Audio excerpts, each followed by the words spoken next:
ॐ ह्रीं श्रीं क्रीं श्रीं कुबेराय अष्टलक्ष्मी मम ग्रहे धनं पुरय पुरय नमः।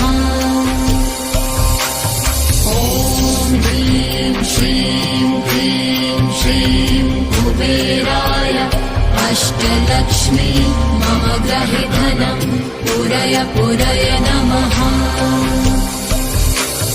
ॐ ह्रीं श्रीं क्रीं श्रीं कुबेराय अष्टलक्ष्मी मम ग्रहे धनं पुरय पुरय